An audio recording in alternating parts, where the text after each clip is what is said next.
Fala pessoal, trazendo para vocês uma aulinha de questões da Lei Orgânica e do Estatuto dos Servidores de Sorocaba. Meu nome é Rosiane Augusta, dou aula de Legislação Municipal aqui na MGL. Se você ainda não se inscreveu, se inscreve no canal, ativa o sininho de notificações e também já deixa aquele like no vídeo que eu tenho certeza que você vai gostar. Então vamos lá para a nossa videoaula. Bom, vamos lá então para a nossa aula. Eu trouxe algumas questões aí, né? O seu edital, ele já veio bem determinado, né? Específico aquilo que a banca vai cobrar na sua prova, os artigos já específicos que vão ser cobrados, então dá pra gente fazer um estudo bem direcionado. Como são poucos artigos, não tem desculpa para errar questão desse assunto. Não é imperdoável errar questões do Estatuto da Lei Orgânica, gente. Dá para ter um bom desempenho nessa parte aí, né? Gabaritar, aliás, essa parte pelo conteúdo que é cobrado, do que está bem enxuto mesmo. Então vamos lá. A primeira questão. O Estatuto dos Servidores de Sorocaba estabelece como dever do funcionário público, além de outros que lhe cabem ou decorrem do seu cargo. Então aí para você assinalar aquele que dispõe de um dever do servidor, né? E aí sempre tentem responder, né, para depois observar as respostas. E vamos analisar alternativa por alternativa. Eu sempre vou voltando um pouquinho na legislação para a gente poder ver como isso tá lá, né, para a gente já fazer uma revisão conjuntamente com essa aula de questões. Então, primeira alternativa, garantir o funcionamento e objetivos básicos da Câmara Municipal.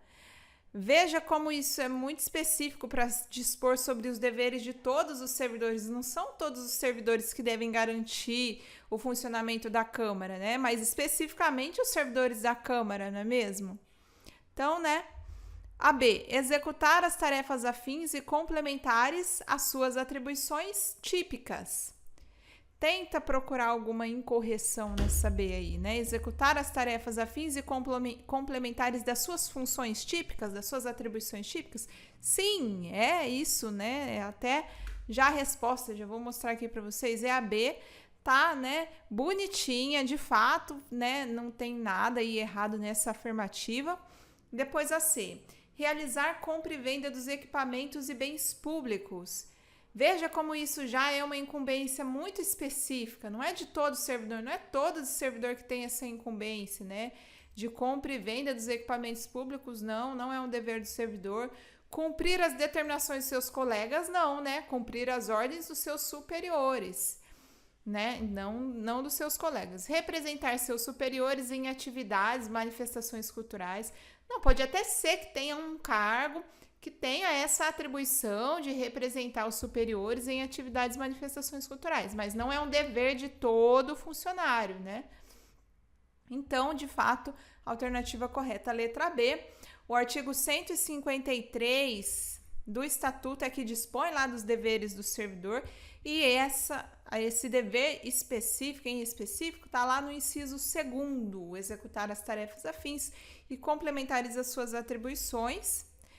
Depois a próxima já vai partir para um outro tema. Então, eu já gostaria aqui de voltar um pouquinho na legislação com vocês, só para a gente observar, revisar um pouquinho aqui, retomar alguns pontos. Então, o que é dever do servidor aqui? Garantir o cumprimento das metas e objetivos básicos, né, da sua unidade administrativa, cumprir as determinações superiores, como bem falei para vocês, e inclusive representando imediatamente quando forem manifestamente ilegais. O que quer dizer isso, né? Como também já passamos pela parte teórica, quando eu identificar que se trata de uma ordem ilegal, é claro que eu não devo cumprir, né?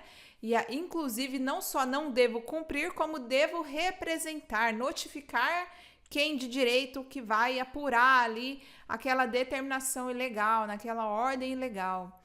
Então, se for ilegal, eu não devo cumprir sob pena de responder solidariamente com quem me ordenou, né? Então, tomar cuidado com isso. Atender com preferência a quem? As requisições da Fazenda Municipal. A Fazenda Municipal tem preferência com relação às demais pessoas nas solicitações, informações, providências. O que mais a gente pode destacar? Aqui elencando outros deveres. O que eu acho que eu colocaria como pontos de atenção seriam esses mesmo, mas releiam todos os itens aí, né, desse artigo. E bora para a nossa próxima questão.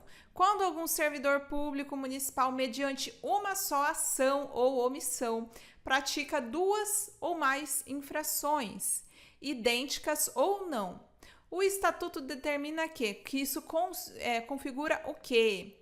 Concurso formal, concurso... Primeiro ponto aqui, vamos dividir as alternativas. Primeiro ponto, eu estou falando de concurso formal ou concurso material? Lembram a diferença de concurso formal, material? Isso você estuda também lá no direito penal, né? Concurso formal, quando o indivíduo, o infrator, mediante uma única ação, pratica dois ou mais crimes. Concurso material, quando mediante duas ou mais ações, pratica dois ou mais crimes. Então, lembra que ambos vai ter pluralidade de crimes, mas no concurso formal ele praticou uma única ação, no concurso material ele praticou mais de uma ação. Essa é a diferença principal entre os dois. Ambos têm mais de um crime, mas a ação é uma só no concurso formal. No concurso material ele pratica mais de uma ação também. Certo? Então, sabendo disso, eu já posso eliminar o que está falando aqui concurso material, né? E aqui também conduta infracional, delituosa, reflexiva, não, né? Não. Então, eu fico aí entre A e B, concurso formal. E depois, a pena poderá ser exasperada? O que significa isso? Ele não praticou mais de um crime? Teoricamente, né, pela lógica, ele teria que receber duas penas, certo? Porque ele praticou mais de um crime. Porém, como foi mediante uma única ação ou ainda num único contexto, né, fático ali, o que acontece nesse caso? Ele vai responder por apenas, ele vai ser penalizado, né? Vai receber a pena do maior dos crimes, né? A maior pena entre os dois crimes, do crime mais grave, né? Com aumento de pena porque teve um outro crime também praticado. Então, ele não vai receber duas penas. Como foi num único contexto, numa única situação, ele vai pagar, né, receber a pena do crime mais grave com aumento de pena. Isso é exasperação, ele não vai receber duas penas, embora tenha praticado mais de uma infração, certo? Então, alternativa correta, letra A, concurso formal de infrações, cuja pena poderá ser exasperada. Está lá no artigo 159, que fala que para aplicação, o caput do 159, para aplicação das penalidades, vai ser considerada a gravidade da infração, o contexto, a natureza, os danos que provierem, né, para o serviço público, as circunstâncias que agravam, atenuam, os antecedentes funcionais desse servidor, né? Entre outros aí que podem fazer diferença na infração praticada, né?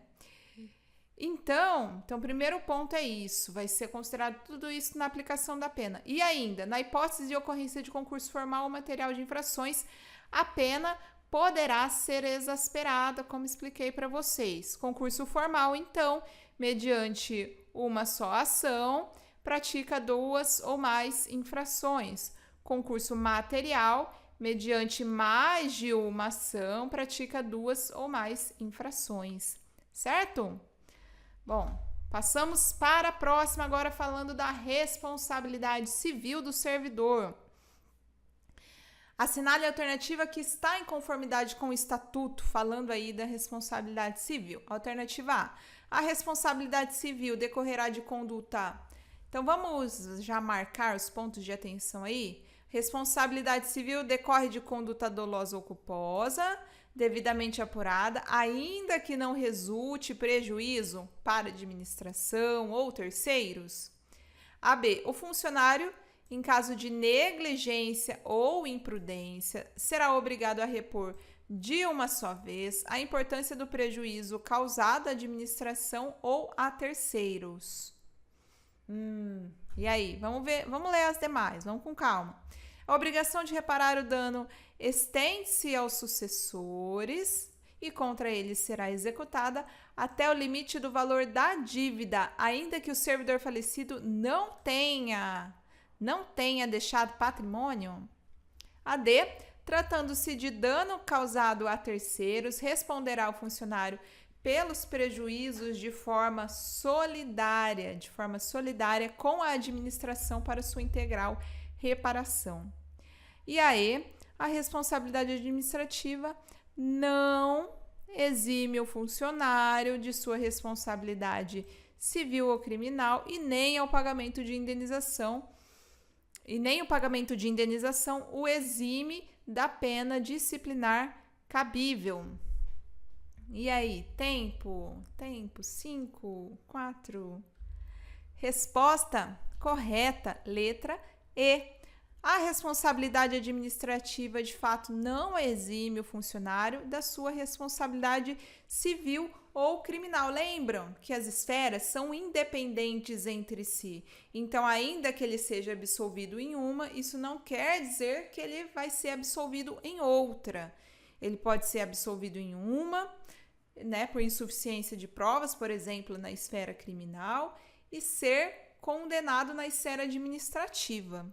Elas são independentes. Então, a responsabilidade administrativa, ainda que ele já tenha respondido administrativamente, se a infração se enquadrar no Código Penal ou na esfera civil, ele vai responder ainda nessas duas esferas, tá? Então, não é porque já pagou lá na administrativa que já está isento das demais. Não, ele vai responder nas três, certo? E nem o pagamento de indenização o exime da pena disciplinar cabível. Então, ainda que ele tenha pagado a indenização, não quer dizer que ele está isento de pena disciplinar, certo? E falando aí das demais, então, a responsabilidade civil decorrerá de conduta dolosa ou culposa, de fato, para que o servidor seja responsabilizado civilmente, ele tem que ter agido com dolo ou ainda com culpa, que é a negligência, imprudência ou imperícia, certo? Devidamente apurada, e lembrando que ele tem que ter agido e ainda gerado prejuízo para a administração. Então, não só ter agido, mas causado um prejuízo para a administração. Não só ter agido com dolo ou culpa, mas também ter gerado um prejuízo para a administração. O funcionário, em caso de dolo, será obrigado a repor de uma só vez a importância do prejuízo causado à administração ou a terceiros. Aqui, então, no caso de dolo, é que ele é obrigado a reparar de uma só vez. Na afirmativa lá, falava que era no caso de negligência ou imprudência. Negligência ou imprudência é culpa, tá? Então, dolo é quando a pessoa tem a intenção, certo? Vocês já estão cansados de saber também. Então, aqui não é quando ele agiu com culpa, ou seja, negligência, imprudência ou imperícia. Não, ele só vai ter que repor de uma única vez quando ele age com dolo, com intenção, com má fé, A próxima, tá lá, a C, tá lá no 156, parágrafo 2º também, todas no 156 trata da responsabilidade civil.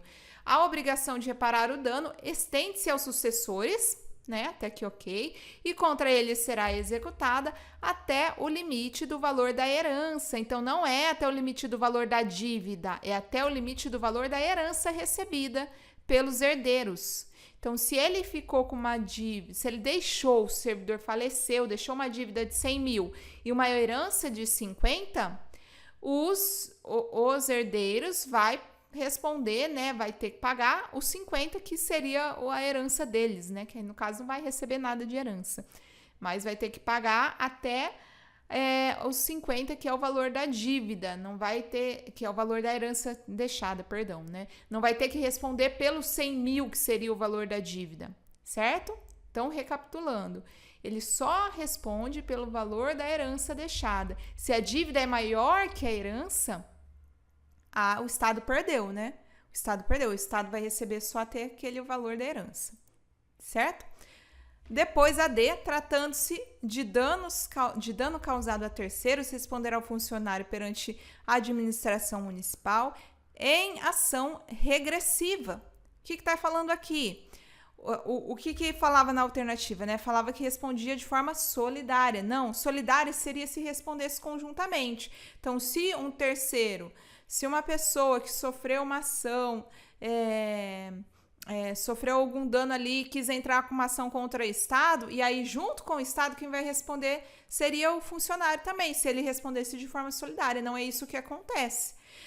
A pessoa que que sofreu algum dano pelo Estado, ela vai entrar com uma ação contra o Estado. O Estado vai responder, né, e pode ser condenado. Se for condenado, o Estado posteriormente pode entrar com uma ação regressiva, ou seja, uma ação contra o servidor, porque ele entende que foi o servidor responsável porque o servidor agiu com dolo ou culpa, tá? Então, o servidor só vai responder se ele agiu com dolo ou culpa. Ele não vai responder solidariamente com o Estado. Ele vai responder depois, né, numa ação regressiva. Então, vamos pegar um exemplo. O exemplo clássico aí. Motorista da prefeitura atropelou, né, um pedestre. E aí, esse pedestre teve um prejuízo ali, entrou com uma ação contra o Estado. Ganhou. O Estado depois pode entrar com uma ação contra esse motorista, que a gente chama de ação regressiva, para reivindicar esse valor que o Estado perdeu, né? Porque ele considera que o motorista agiu ali com dolo ou culpa, agiu negligentemente, foi imprudente ali no trânsito, e aí o Estado pode entrar com uma ação contra esse servidor, ação regressiva, então, certo? Bom, vamos lá, próxima questão. O Estatuto dos Servidores de Sorocaba estabelece que ao funcionário que sem justa causa deixar de se submeter a exame médico determinado por autoridade, será aplicada a pena de suspensão que não excederá 20 dias, advertência, demissão, suspensão limitada a 30 dias e afastamento das funções por prazo indeterminado. E aí? Resposta correta dessa questão é a suspensão que não excederá 20 dias. Vamos ver como está isso na legislação. A pena de suspensão, ela não pode exceder a 20 dias. Um diferencial aí, né? Normalmente, pena de suspensão é até 90 dias. Aí, específico Sorocaba, não pode exceder 20 dias. E ela pode ser aplicada a quando? Funcionário que deixou de se submeter a exame médico. Então, não pode exceder 20 dias. Não quer dizer que a suspensão vai ser necessariamente de 20 dias, né? Não pode exceder esse prazo. E ainda pode ser aplicada também em caso de reincidência em infração sujeita a pena de advertência e de violação das demais proibições constantes no artigo 154. Então, quando o funcionário também reincide em uma pena, em uma infração que inicialmente seria aplicada a pena de advertência, na reincidência, não é mais advertência que vai ser aplicada, porque lembra que a advertência é mais tranquila, é mais branda, é só por escrito ali. Então, ele já recebeu uma advertência, depois de novo praticou uma nova infração, né? E aí, não vai receber advertência de novo, aí já vai ser uma suspensão, já vai ser, né, uma penalidade mais grave, certo? E aí, antes de partir para a lei orgânica, que é a nossa próxima questão, vamos voltar um pouquinho aí no estatuto também para a gente repassar um pouquinho essas partes. Aqui falando o 154 também é importante falar das proibições aí, lembrando que é proibido ao servidor participar de gerência ou administração de empresa privada, exercer comércio, nessa qualidade transacionar com o município. Ele só pode, né, tem a exceção aí que ele pode ser acionista, cotista ou comandidatário de empresa privada. Então, aí ele pode, nessas condições, certo? Se for para participar de gerência ou administração, não. Outro ponto aqui que eu lembro das proibições: pleitear como procurador ou intermediário junto às repartições municipais. E aí a exceção, salvo quando se tratar de interesse de cônjuge ou ainda de parente até segundo grau. Marque em segundo grau, que na sua prova vem falando que é o quê? Terceiro grau, né? Padrão aí de cobrança. Que mais? Então é isso, dessas partes de proibições que eu gostaria de destacar. Ó, tá ainda proibido fazer com a administração direta ou indireta contrato de natureza comercial, industrial, prestação de serviços com fins lucrativos para si ou como representante de outrem, também outra proibição importante aí.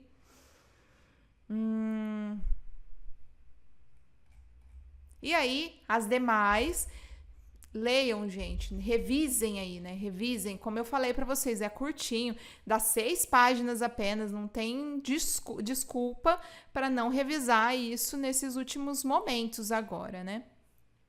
Aqui da responsabilidade civil a gente falou, das penalidades que podem ser aplicadas. São 4, então: advertência, suspensão, demissão e cassação de aposentadoria e disponibilidade. Aqui falando do concurso formal material. Lembrando a advertência por escrito. Da suspensão a gente falou também. Lembrando, advertência e suspensão têm seus registros cancelados do histórico do servidor em 3 e 5 anos, respectivamente. 3 anos para advertência, cancela do registro do servidor, né? E suspensão, 5 anos. Também não esquecer, importante. O 163, ele elenca as situações que vão ensejar a penalidade de demissão. Importantíssimo, de todos eu diria que esse é o mais importante. O que vai ensejar a pena de demissão? Aposto muito que vai cair uma questão desse artigo em específico, gente. Então, só para a gente retomar aí quais são as hipóteses, até porque são poucas, né?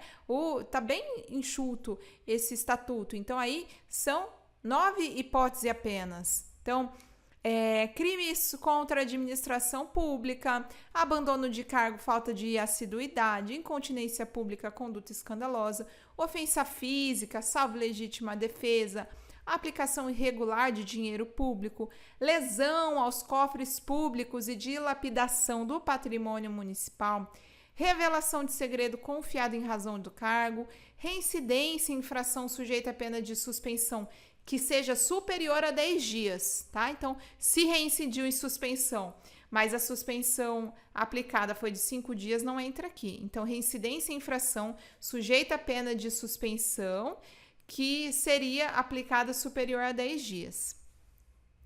E prática de crimes infames ou hediondos, assim definidos em lei, quando seu cometimento for incompatível com a função, né? Com a função pública.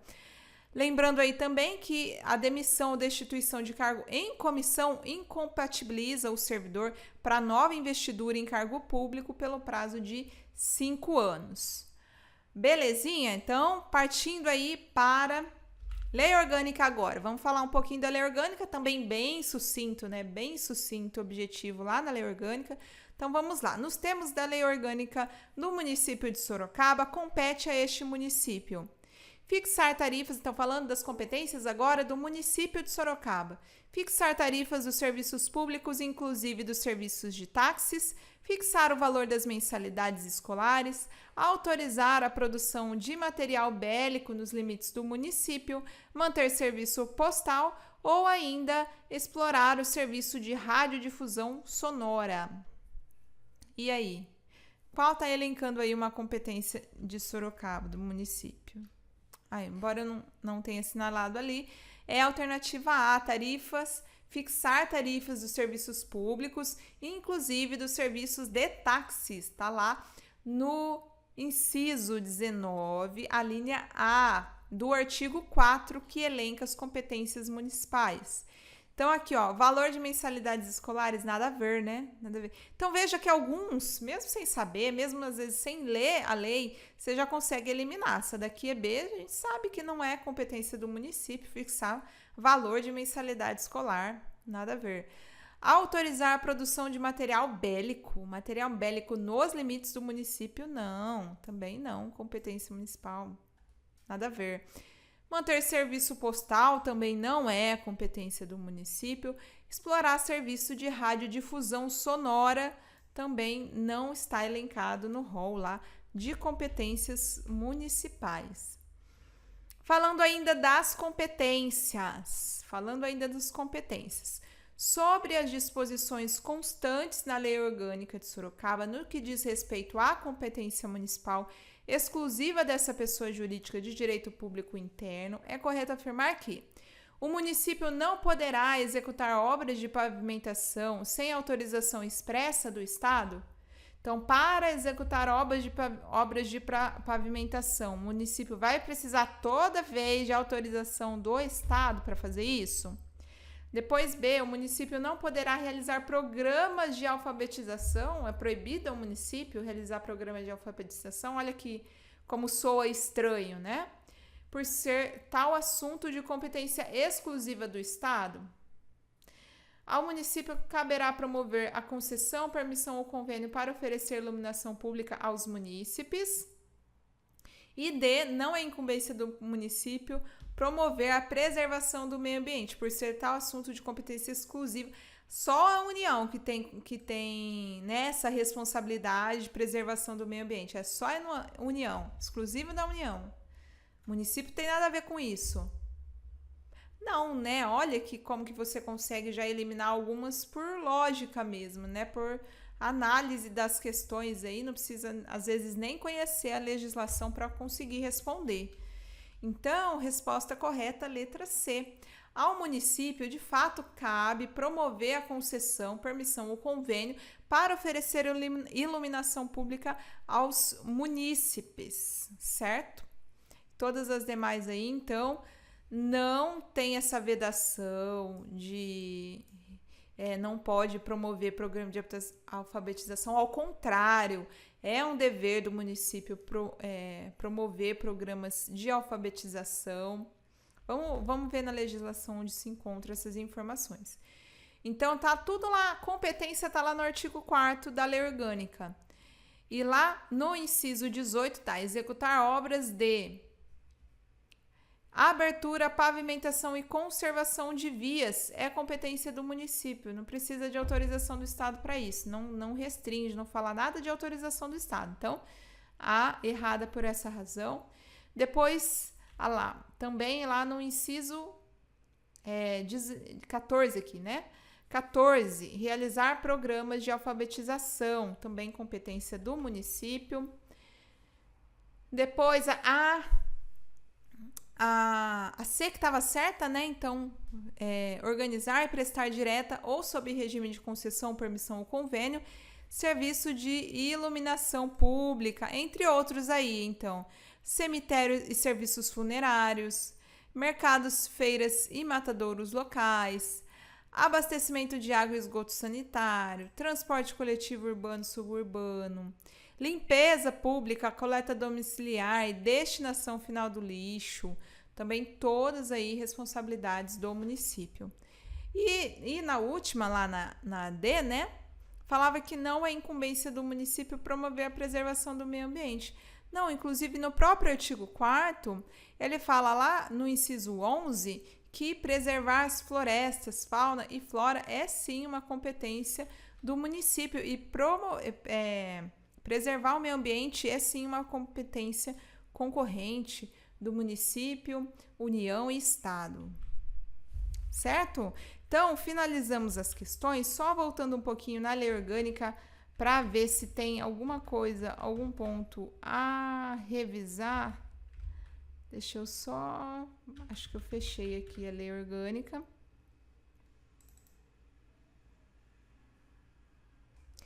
Então, a Lei Orgânica foi bem sucinta também, aqui o artigo 4º, falando das competências que a gente falou, lembrando aí o inciso 6º, importante, que é uma competência aqui privativa do município, com a cooperação técnica e financeira da União e do Estado, programas de educação pré-escolar e ensino fundamental. Aqui, se colocar ensino médio, ensino superior, torna a questão incorreta.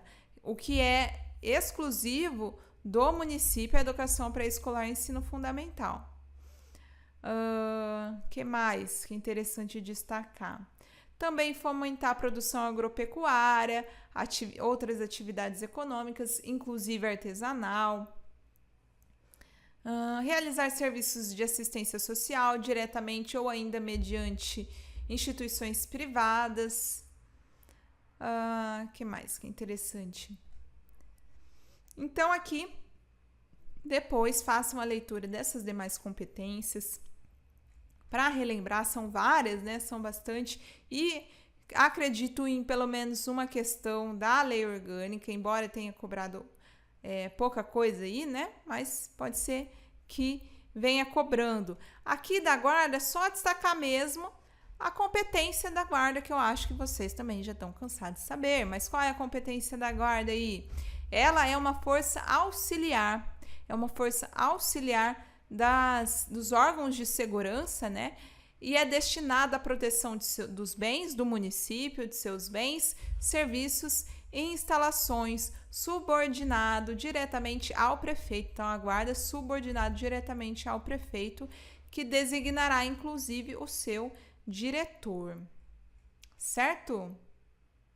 Então, é isso, gente, que eu tinha para abordar dessas leis com vocês. Espero que tenha sido esclarecedor. Ficando aí ainda alguma dúvida, dá tempo de tirar, manda aí nos comentários pra gente, que o quanto antes eu já respondo para vocês, certo? Não vamos para a prova com dúvida, né? Nesse momento não dá para acontecer isso, até porque, como eu disse, são leis que foram cobradas muito objetivamente, não tem por que errar questões desse assunto. Belezinha? Combinado? Então, fico por aqui. Boa prova para vocês e até a próxima. Tchau, tchau.